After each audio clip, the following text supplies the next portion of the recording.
बच्चा लोग, तो आज हम क्या करने वाले हैं, formula revision sheet of solutions. जब हम कोई भी चैप्टर कंप्लीट करते हैं तो चैप्टर कंप्लीट करने के बाद प्रॉब्लम आती है एक पेज में रिवीजन कैसे करें। उसके लिए मैंने सोचा let me help you, so Ayushi ma'am to your rescue. फटाफट से पर्पल हार्ट्स बनाएंगे और मेरे साथ साथ चुपचाप से सारे फॉर्मूला एक पेज पे लिख लेंगे। एक छोटी सी 10-15 रुपीज वाली कॉपी खरीद लो, मैं हर चैप्टर को कंप्लीट कराकर उसकी फॉर्मूला शीट आपको दे दिया करूंगी। जब आपको वो फॉर्मूला शीट मिल जाएगी तो उसके बाद उस कॉपी में वो लिख लिया करो। पीडीएफ आपको डिस्क्रिप्शन में मिल जाएगा, कमेंट बॉक्स में पिन हो जाएगी, ऐप पे जाके आप डाउनलोड कर सकते हो। तो लेट्स स्टार्ट। सबसे पहले make every day a little less ordinary. यार रोजाना वाले दिन तो रोजाना वाले होते ही है, बट कुछ एक काम ऐसा ठान लो, एक काम ऐसा करना है जिससे आपको अपने आप पे प्राउड हो। आप पिछले वाले दिन से आज वाले दिन पे कुछ एक काम ऐसा बेटर करो कि हाँ मैंने कुछ नया किया। जैसे मतलब जो चीज आपको याद नहीं हो रही वो याद करो। अभी तो पढ़ाई के लिए बताती हूँ, ऐसा कुछ जो आपको हैप्पी बनाता है। Talk to one different people, कोई स्ट्रेंजर से बात करो, कुछ भी पर कुछ रोजाना के दिन से कुछ हटकर करना चाहिए। उसके बाद ये अड्डा के सारे फीचर्स हैं। अड्डा के पास सब कुछ है जो आपको चाहिए, from LKG class to any exam you are preparing for. Adda के नीट चैनल को सब्सक्राइब करें। क्यों है, जबरदस्ती है क्या? अगर आपको लेटेस्ट अपडेट्स, बेस्ट पढ़ाई मटेरियल सब कुछ एक जगह पे चाहिए तो जॉइन अस। उसके बाद केमिस्ट्री में हम सोल्यूशन के सारे फॉर्मूला रिवीजन शीट्स आज करने वाले हैं। तो आर यू गाइज रेडी? सबसे पहले हमें इसको स्टार्ट करने से पहले सीखना पड़ेगा कि सबसे पहला फॉर्मूला। सोल्यूशन चैप्टर 4 पार्ट्स में डिवाइडेड है। पहला पार्ट जिसमें हम मोल कॉन्सेप्ट पढ़ते हैं, दूसरा पार्ट हम जिसमें पढ़ते हैं हेनरीज लॉ, गैस को सॉल्युबिलिटी इन लिक्विड, एंड तीसरे पार्ट में हम पढ़ते हैं लिक्विड इन लिक्विड मतलब राउल्ट्स लॉ, और लास्ट पार्ट में हम पढ़ते हैं सॉलिड इन लिक्विड। तो जब हम ये 3 पार्ट कर लेंगे, इसके बाद last part solid in liquid colligative property के बाद आता है वेंट ऑफ फैक्टर। तो ये 4 पार्ट्स में डिवाइडेड है। सबसे पहले सोल्यूशन होता क्या है? सल्यूट में सॉल्वेंट का मिक्सचर। इसको लिखने की तो कोई जरूरत नहीं है। सबसे पहला फॉर्मूला जो हमारे पास आएगा वो आएगा नंबर ऑफ मोल्स का। Number of moles denoted by n। Formula इसका यूनिट्स होती है मोल। n is denoted by given mass upon molar mass. जब मैंने क्लासेस ली थी मैंने सब कुछ एक्सप्लेन किया था, बट आप बस फॉर्मूला लिखो या फिर given number of atom upon Avogadro number. Given number of atom upon Avogadro number. तो मतलब अगर आपको कोई भी क्वेश्चन में नंबर ऑफ मोल्स निकालने हैं तो आप बहुत इजीली से निकाल सकते हो। Given number of atoms upon Avogadro number, जिसकी वैल्यू होती है 6.022 इंटू 10⁻23। पहला फॉर्मूला डन। उसके बाद अगला फॉर्मूला जो आता है वो आता है हमारे पास मास परसेंट का, वेट बाय वेट परसेंट का। मुझे अपने परसेंटेज निकालने हैं। तुम्हारा रिजल्ट आएगा तुम्हें परसेंटेज निकालनी होगी। कैसे निकालोगे? जितने मार्क्स आए हैं upon total into 100। Given marks total marks into 100। Similarly इधर करेंगे mass of solution into 100। Percent, cent मतलब for each 100 WB upon W of solution. कोई प्रॉब्लम, कोई दुख, कोई दर्द, मैं सल्यूट को हमेशा B मानूंगी और डाउनवर्ड्स डिनोमिनेटर में हमेशा सोल्यूशन लिखेंगे, एक्सेप्ट एक केस में बताएंगे वो भी। आगे बढ़ते हैं। उसके बाद मास बाय वॉल्यूम परसेंट अगर मैं कह रही हूं तो ऊपर मास और नीचे वॉल्यूम रखेंगे, कोई प्रॉब्लम आएगी? नहीं आएगी। तो mass of solute upon volume of solution into 100, इसे कहेंगे मास बाय वॉल्यूम परसेंट। अगर मैं उसके आगे बढ़ती हूं तो अगला फॉर्मूला होता है वॉल्यूम बाय वॉल्यूम परसेंट का।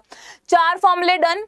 पॉज करके स्क्रीनशॉट भी ले लेना वरना ऐप में आपको सब कुछ मिल जाएगा। Volume of solute upon volume of solution. यहां तक तो कहानी समझ आ गई, लेकिन किंतु परंतु अगर मेरे को ऐसा दे रखा हो 20% weight by weight NaOH, weight by weight NaOH, इसका मतलब क्या है? इसका मतलब हम एज्यूम कर सकते हैं कि 20 grams of NaOH we will get in 100 gram of solution. इसका मतलब वाटर कितना हो जाएगा? 80 grams ऑफ वाटर। ये एजम्पशन है। परसेंट का मतलब होता है फॉर ईच 100। एक 100 में 20 ग्राम है तो 200 मतलब 200 में 20 का डबल हो जाएगा, 40 ग्राम्स हो जाएगा। तो हम पर 100 एज्यूम कर लेंगे। क्या ये वाली बात समझ आई? For each 100 we get 20 grams. हमने बोला ठीक है मैम। उसके बाद जब हम फोर्थ पॉइंट पे बने वॉल्यूम ऑफ सॉल्यूट, अगर मेरे को यहाँ पे दे रखा होता 20% वॉल्यूम बाय वॉल्यूम तो हम बोलते 20 ml इन 100 ml। समझे? बहुत आसान है। अब उसके बाद नेक्स्ट फॉर्मूला बनता है ppm, parts per million. Million क्या होता है? Ones, tens, 100, 1000, 100,000 million. गलत हो गया। Ones, tens, 100, 1000, 100,000 million. कितने जीरोस आए? बना के दिखाएं। Ones, tens, 100, 1000, 10,000, 100,000 million. कितने जीरो आ गए? 6 जीरो। 6 जीरो आ गए तो इसे कहेंगे पर मिलियन। अब जब परसेंट था तो 100 से मल्टीप्लाई किया था। अब पर मिलियन है तो 10 की पावर 6 से मल्टीप्लाई करेंगे। Mass of solute upon mass of solution into 10 की पावर 6। अगर आपको 20% दे रखा है तो आप बोलोगे 20 ग्राम्स इन 100 ग्राम्स। अगर वहीं पे आपको 20 ppm दे दिया, 20 ppm दे दिया तो इसको लिखेंगे 20 ग्राम्स इन 10 की पावर 6 ग्राम्स। देखो ना, परसेंट था तो 100 में से लिया, पर मिलियन है तो 10 की पावर 6। क्या इस फॉर्मूले को समझने में कोई दिक्कत? तो इतना मान लेंगे हम 20 ग्राम सॉल्यूट इन 10 की पावर 6 ग्राम ऑफ सॉल्वेंट। आगे बढ़े। हमने कहा next molarity. What is molarity? Molarity और मोलैलिटी में इतना फर्क है। लिटी में एल आता है पर उसमें लिक्विड नहीं लेते, उसमें हम मास लेते हैं, और रिटी में हम लिक्विड ले लेते हैं। Number of moles upon volume of solution. अगर मैंने 1000 से मल्टीप्लाई किया है तो यह कंफर्म ml में रहा होगा, और अगर हम इसको नीचे लीटर्स में ले रहे हैं, number of moles volume of solution in litres, number of moles volume of solution in litres. आराम से चेक करेंगे, देखेंगे और बताएंगे कि मैम डन है या नहीं है। बोलो जी डन। आराम से स्क्रीनशॉट डन। हमने कहा ठीक है। अब मोलैलिटी पे पहुंचे। अभी तक नीचे हर बार सॉल्यूशन आ रहा था या नहीं आ रहा था? यस मैम आ रहा था। तो मैंने यहाँ पे लिखा कि मोलैलिटी में नीचे सॉल्वेंट आएगा। मैंने अगर ग्राम्स लिया, तो 1000 से मल्टीप्लाई करेंगे, पर अगर ये केजी में है,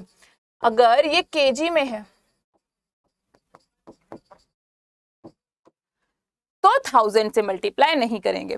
अब मुझे समझाओ मोलैलिटी और मोलैरिटी का काम क्या है? इसका बहुत छोटा सा काम है। काम ये है कि मेरे पास लेंथ नापने की यूनिट होती है सेंटीमीटर, मीटर, किलोमीटर। वेट नापने की केजीज, पाउंड, ग्राम्स वगैरह वगैरह। अगर मुझे ये नापना है कि किसी भी सॉल्यूट में, सॉल्वेंट में कितना सॉल्यूट है, तो कैसे नापोगे? मुझे जूस बनाना है, दवाई बनानी है, या कोई भी प्रोडक्ट बनाना है, तो उसमें मुझे फिक्स क्वांटिटी डालनी है किसी भी चीज की। तो नापने की यूनिट है, इसे कहते हैं हम नापने की। सॉल्यूट कितना है वो नापने की। तो कितने सॉल्वेंट में कितना सॉल्यूट है। अगर आपको कहीं पर भी ये दे रखा हो 2m सॉल्यूशन, छोटा m, इसकी यूनिट्स होती हैं मोल पर केजी या फिर छोटा m। वहीं पर इसकी यूनिट होती है मोल पर लीटर या फिर कैपिटल M। तो अगर आपको कहीं पर भी छोटा m दे रखा है कि आपको बोल दिया 2m है, तो इसका मतलब है 2 मोल्स आर प्रेजेंट। एजम्पशन, अगर और कुछ भी गिवन नहीं है, एनसीईआरटी में क्वेश्चन है जहां ये एज्यूम करना पड़ा है 2 मोल्स इन 1 kg, 2 मोल्स इन 1 kg। अगर यार 2 कैपिटल M होता ना तो तुम बोलते 2 मोल्स इन 1 लीटर। समझ रहे हो कि हम एज्यूम कर लेते हैं कि ये 1 है, तो ये कितना हो जाएगा? 2 हो जाएगा। तो ये एजम्पशंस हैं। अगर कुछ भी गिवन नहीं है तो ये हम एज्यूम कर सकते हैं कि 1 kg में 2 मोल है, 2 kg में 4 है, 1 kg में एज्यूम कर लो। सॉल्वेंट में फ्रैक्शन मैम ने पहले भी अपनी क्लासेस में समझाया है। अगर मेरे पास ये है, फ्रैक्शन निकालते हैं कितना रीजन शेडेड है, fraction of region shaded 1 divide by 4, कितना रीजन अनशेडेड है 3 डिवाइड बाय 4, तो फ्रैक्शन होता है लेस देन 1। अगर मुझे बहुत सारे ए के मोल्स, बी के मोल्स, सी के मोल्स दे रखे हैं 2, 3, 5 वगैरह वगैरह, तो हम कैसे फ्रैक्शन ऑफ मोल्स निकालेंगे, जिसके पूछे हैं अपॉन टोटल, जिसके पूछे हैं अपॉन टोटल। इसके साथ मैं एक और बातें बताऊंगी, जो मोल फ्रैक्शन होता है उसको x से डिनोट करते हैं, और मोल फ्रैक्शन का सम हमेशा 1 होता है, चाहे कितने भी हो, फ्रैक्शन कभी 1 से ज्यादा नहीं हो सकता। And this quantity is unitless, क्योंकि मोल से मोल डिवाइड करेंगे कुछ भी नहीं बचने वाला। मोलैलिटी डन है, मोल फ्रैक्शन डन है, ये यहां तक कोई प्रॉब्लम, कोई दिक्कत, कोई परेशानी नहीं है। हमने बोला आगे बताओ व्हाट इज नॉर्मैलिटी। नॉर्मैलिटी क्या होता है? नॉर्मैलिटी उन सॉल्यूशंस के लिए होता है जो ब्रेक डाउन करते हैं, जो ब्रेक डाउन कर कर अपना मास चेंज कर लेते हैं, बहुत सारे चेंजेस आ जाते हैं आयनिक सॉल्यूशंस के लिए, तो उसका फॉर्मूला होता है molarity into n factor. Let me explain. Normality का फॉर्मूला होता है नंबर ऑफ इक्विवेलेंट, देखो यहाँ था नंबर ऑफ सोल्यूट के moles, number of equivalent moles divide by volume of solution into 100। इसको और थोड़ा लिखते हैं ढंग से, number of equivalent moles can be written as given mass upon equivalent molar mass, volume of solution into 100 into 1000।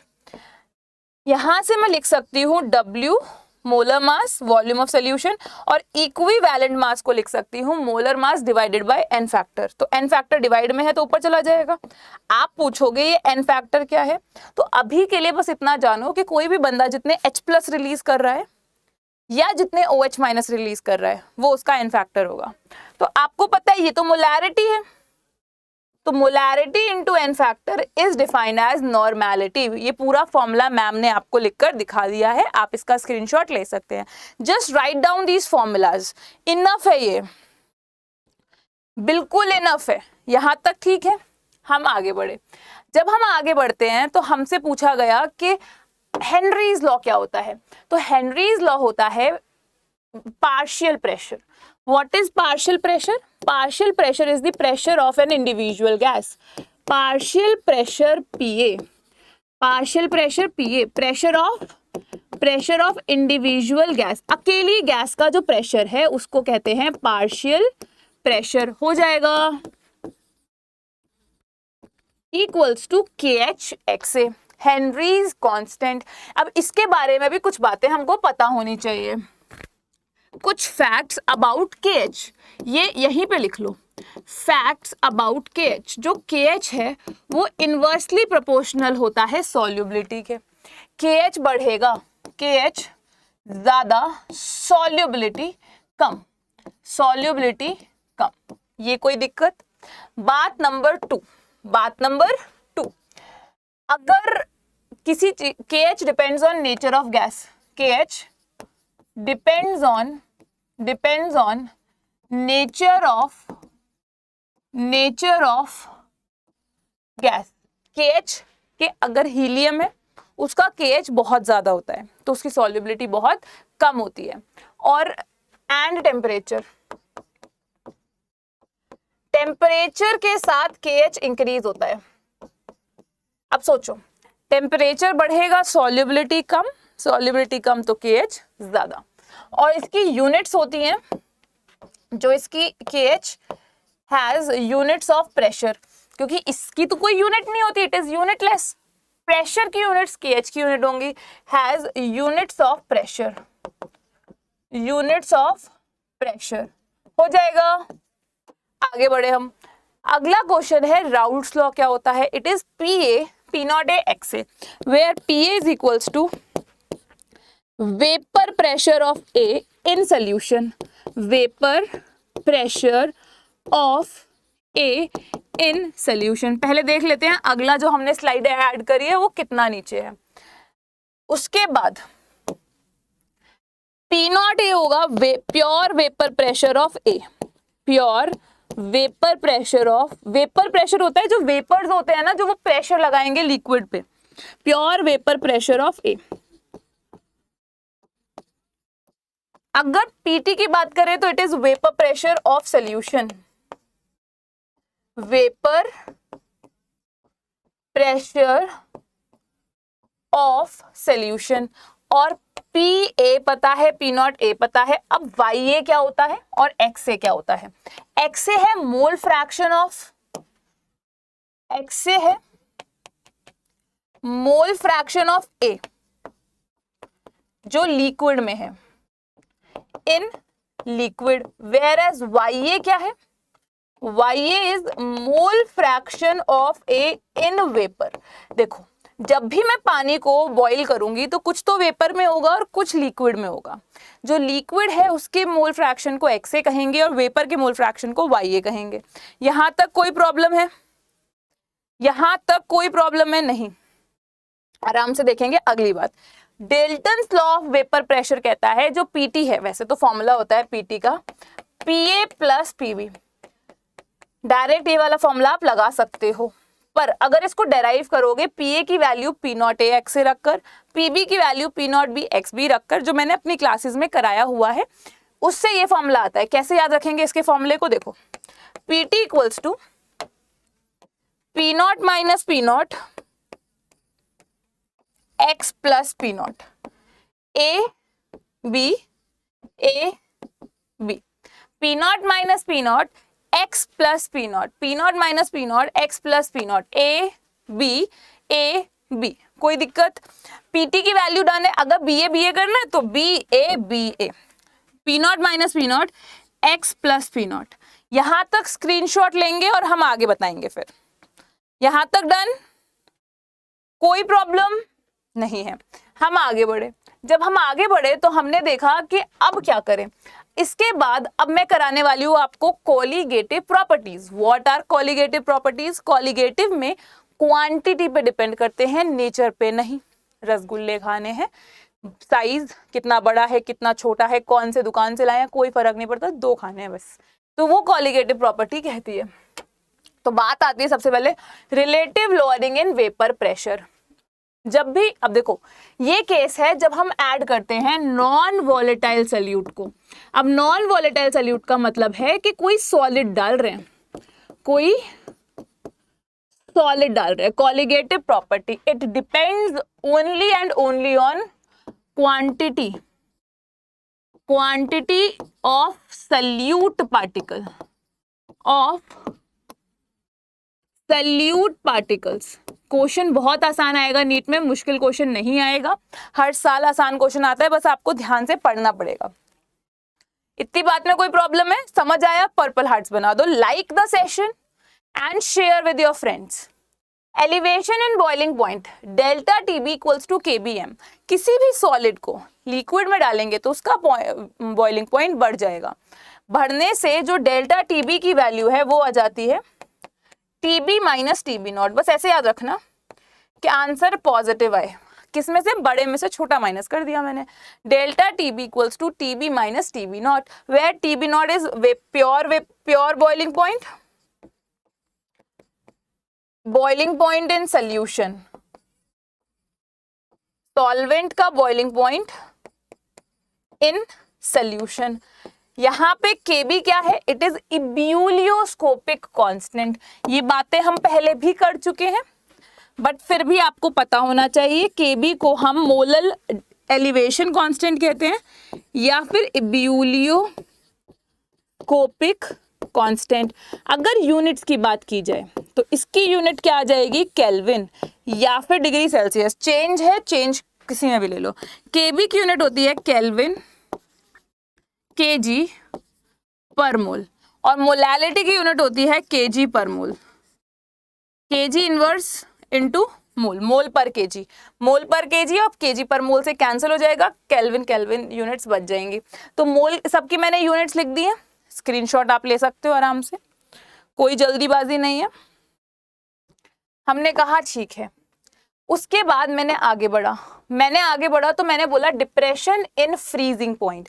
क्या पढ़ाया? Depression in freezing point, delta T F equals to K F M, where delta T F equals to, बड़े में से छोटा minus करेंगे। अगर कोई solid डालते हैं ना हम पानी में तो उसका बॉइलिंग पॉइंट कम हो जाएगा, बॉइलिंग पॉइंट ज्यादा होगा, फ्रीजिंग पॉइंट कम हो जाएगा। तो पहले ज्यादा था, बाद में कम हो गया। KF क्या है यहाँ पे? Cryoscopic constant, cryoscopic constant. M तो मोलैलिटी है ही है, नॉट लगा देते हैं तो प्योर की बात होती है। डेल्टा TF की यूनिट क्या होगी? केल्विन। KF की होगी केल्विन kg पर मोल, और मोल की होगी मोल पर kg। जब आप ये यूनिट सीख जाओगे तो आपकी बहुत सारी मुश्किलें आसान हो जाएंगी। KB और KF का भी एक फॉर्मूला होता है जो हमको आना चाहिए। क्या फॉर्मूला होता है? RMT² divided by delta H into 1000। क्या बोला मैंने? फिर से बोलो। RMT² divided by delta H into 1000। जब मैंने ये लिखा तो मेरे को पता था बॉइलिंग की बात हो रही है। R क्या होगा? 8.314। M जिस भी सब्सटेंस का डेल्टा TB निकालना है, वाटर का निकालना है तो 18 ग्राम, बेंजीन का तो 76 ग्राम, और बॉइलिंग पॉइंट लिखेंगे यहाँ पे 373 फॉर वाटर। डेल्टा H जब बॉइल होते हैं तो लिक्विड से वेपर बनता है तो वेपराइजेशन लिख दूं। सिमिलरली इधर क्योंकि ये फ्रीजिंग है तो फ्रीजिंग पॉइंट 273 फॉर वाटर, और यहाँ पे फ्यूजन लिखेंगे सॉलिड से लिक्विड और वाइस वर्सा। KB और KF का फॉर्मूला लिखा मैंने। उसके बाद मैंने आगे बढ़ा। जब मैं आगे बढ़ी, ऑस्मोटिक प्रेशर क्या होता है? Pi is equals to CRT, where pi is osmotic pressure. जब देखो कोई भी चीज अगर रखी हुई है, पसीने यहाँ बाहर की तरफ आते हैं, ज्यादा से कम की तरफ, सॉल्वेंट ट्रैवल करता है कहाँ से? जहां पे सॉल्वेंट ज्यादा है वहां से कम की तरफ। लो कंसंट्रेशन से, लो कंसंट्रेशन मतलब सल्यूट कम, सॉल्वेंट ज्यादा, कम कंसंट्रेशन से डाइल्यूट सोल्यूशन से कंसंट्रेटेड सोल्यूशन की तरफ। किससे? मैंने किशमिश को पानी में रखा तो पानी अंदर किशमिश की तरफ जाएगा, हाँ या ना? अब हमारे पास अगर कंसंट्रेशन बढ़ाएंगे तो ऑस्मोटिक प्रेशर बढ़ जाएगा, मतलब अगर ज्यादा कंसंट्रेटेड सोल्यूशन है तो उसमें ऑस्मोसिस ज्यादा होगी, तो उसको रोकने के लिए मुझे ज्यादा मेहनत करनी पड़ेगी। तो इतना कर लेंगे हम। उसके बाद pi is equals to ICRT, pi is equals to I. अभी समझाते हैं आई क्या है। अब 3 तरह के सोल्यूशंस होते हैं, हाइपोटोनिक, हाइपरटोनिक और आइसोटोनिक। हाइपोटोनिक, हाइपरटोनिक और आइसोटोनिक। हाइपो में हिप्पो बन जाते हैं। हाइपो में क्या बन जाते हैं? हाइपो में हिप्पो बन जाते हैं। बोलो बोलो बोलो, क्या बन जाते हैं? हिप्पो। स्वेलिंग होती है, स्वेलिंग।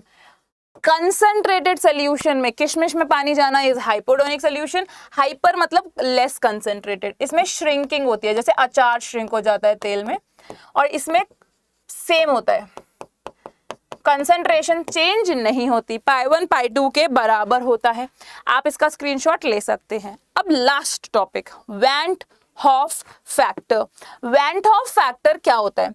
अब मैंने तुम्हें कहा कि चीजें डिपेंड करती है क्वांटिटी पे। अब देखो मैंने ग्लूकोज डाला, ग्लूकोज एक मॉलिक्यूल है, पर मैंने नमक डाला NaCl, वो मैंने डाला एक पर, वो टूट 2 में गया, तो कॉलिगेटिव प्रॉपर्टी डबल हो जाएगी।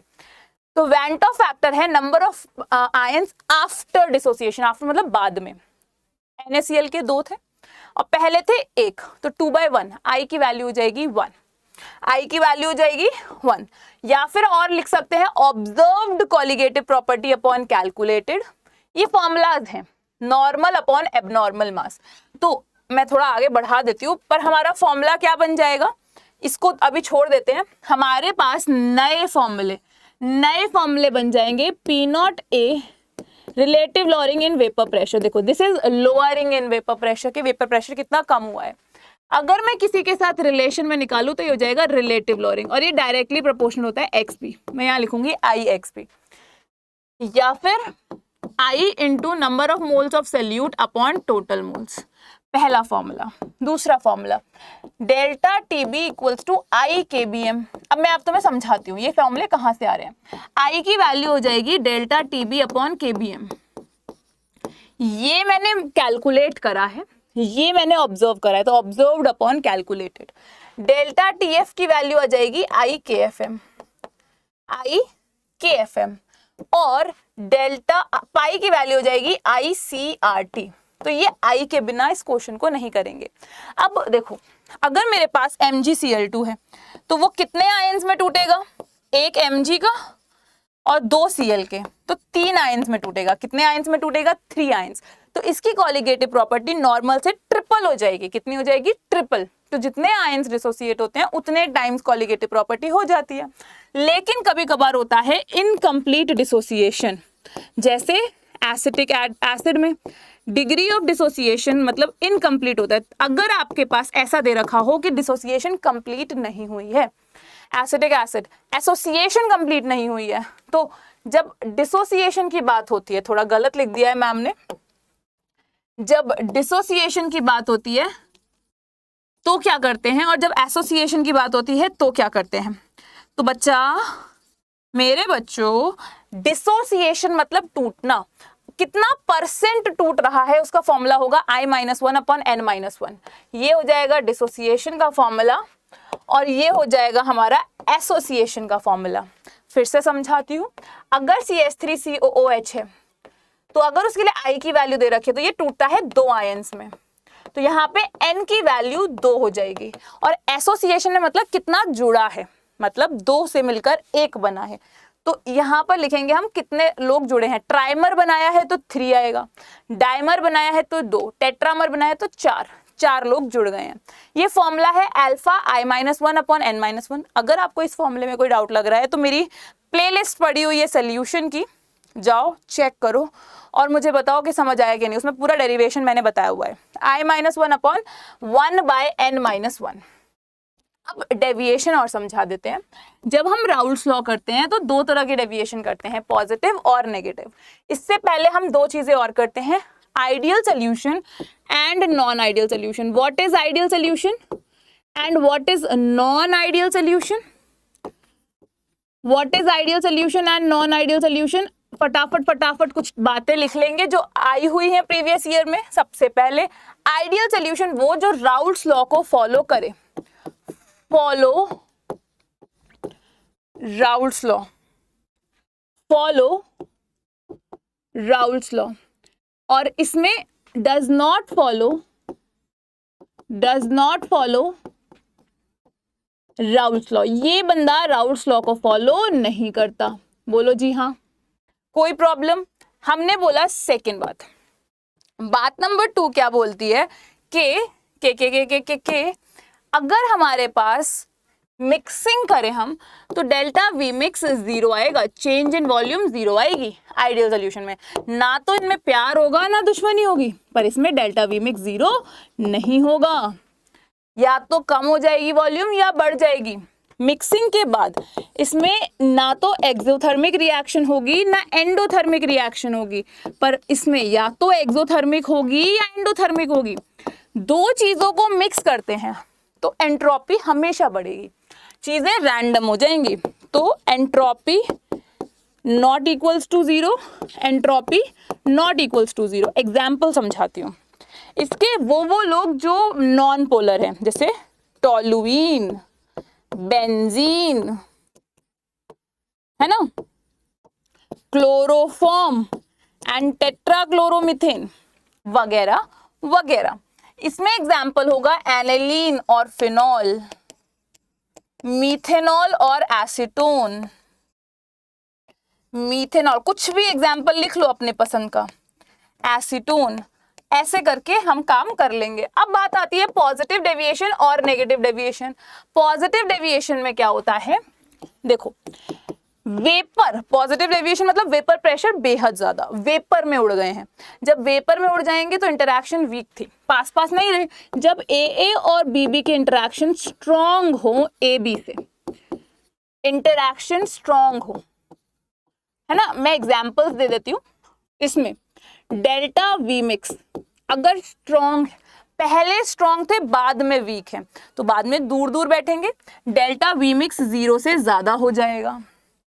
प्यार मोहब्बत कम हो गई है तो delta H mix, it will be endothermic reaction, 0 से ज्यादा। डेल्टा एस मिक्स एंट्रोपी तो हमेशा पॉजिटिव रहती है, और डेल्टा जी मिक्स मतलब हो तो रिएक्शन स्पॉन्टेनियस रही है ना, खुद ब खुद हो रही है, तो डेल्टा जी मिक्स हमेशा लेस देन 0 आएगा। एग्जाम्पल्स क्या क्या होंगे पॉजिटिव डेविएशन के? इथेनॉल और वाटर, मतलब अल्कोहल में कुछ भी डाल दो, मीथेनॉल और एसीटोन, CS2 और एसीटोन वगैरह वगैरह, है ना। और भी कोई हो तो आप कमेंट बॉक्स में कमेंट करके जरूर बताएंगे। नेगेटिव डेविएशन में AA की इंटरैक्शन इतनी स्ट्रांग नहीं थी, BB की भी उतनी नहीं थी जितनी AB की, मतलब जब दोनों मिले तो बहुत प्यार हो गया। प्यार होने के चक्कर में वो साथ साथ बैठेंगे, जब वो साथ साथ बैठेंगे डेल्टा V मिक्स कम हो जाएगा, 0 से कम, क्योंकि प्यार बढ़ रहा है तो एनर्जी रिलीज होगी, स्टेबलाइजेशन आएगी। डेल्टा H मिक्स 0 से कम, नेगेटिव, और एंट्रोपी हमेशा पॉजिटिव रहेगी, और डेल्टा G मिक्स हमेशा नेगेटिव रहेगा। अगर आप लोगों से कोई पूछ ले कि एग्जाम्पल क्या है, तो एग्जाम्पल हो जाएंगे हमारे एसीटोन और क्लोरोफॉर्म, एसीटोन और क्लोरोफॉर्म हाइड्रोजन बॉन्डिंग बना लेते हैं, nitric acid HNO3 and water, और अगर तुमसे पूछे तो फिनॉल और एनिलीन। ये सारे एग्जाम्पल्स आप याद रख लेना। और एक लास्ट टॉपिक और बचता है azeotrope. Azeotropes are constant boiling mixture, मतलब ऐसे लोग जिनका एक जिस्म दो जान हो चुकी है, मतलब दो जान थी, अलग अलग लोग थे, इथेनॉल और वाटर अलग अलग हैं, अलग अलग टेम्परेचर पे बॉइल करते हैं, पर 95% इथेनॉल पे ये एक साथ ही वेपर में जाएंगे और एक साथ ही लिक्विड में रहेंगे। अब इन्हें कोई अलग नहीं कर सकता, they can not be separated by fractional distillation. और इसके दो एग्जाम्पल्स हैं एजियोट्रोपिक मिक्सचर के। एजियोट्रोपिक मिक्सचर के दो एग्जाम्पल हैं, 68% HNO3 एंड 32% वाटर इज, कैसी डेविएशन थी? नेगेटिव डेविएशन थी। कैसे एजियोट्रोप होंगे? Maximum boiling azeotrope, boiling point बढ़ जाएगा। और दूसरा एग्जाम्पल है 95% इथेनॉल, 5% वाटर। इसको बोलते हैं पॉजिटिव डेविएशन, और इसको लिख सकते हैं हम मिनिमम बॉइलिंग पॉइंट एजियोट्रोप।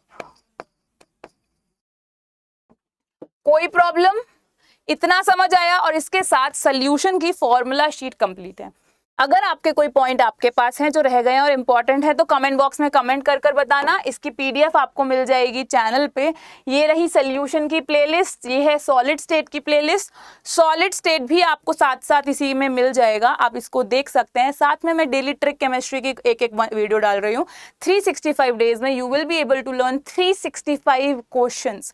हर एक टेक्निक पे एक क्वेश्चन नीट में आया हुआ है, तो आप उसकी प्लेलिस्ट भी जाकर चेक कर सकते हैं। और इसके साथ थैंक यू एवरीवन। उसके बाद जो भी बच्चे 20 प्रिपेयर कर रहे हैं एग्जाम के लिए, तो 23 वाले एग्जाम के लिए, तो इसमें आप ये बैच ले सकते हैं। ये रिकॉर्डेड सेशंस मिलेंगे आपको पूरे के पूरे इसमें, मतलब आप अपनी मर्जी से कभी भी कैसे भी देख सकते हैं इसको। Y395 कोड लगाएंगे तो 900 कुछ रुपए का ये कोर्स पड़ेगा। 1000 रुपए में सब कुछ आपको मिल जाएगा नीट का। साथ में आपके पास टेस्ट सीरीज भी हैं, आप वो भी ज्वाइन कर सकते हैं।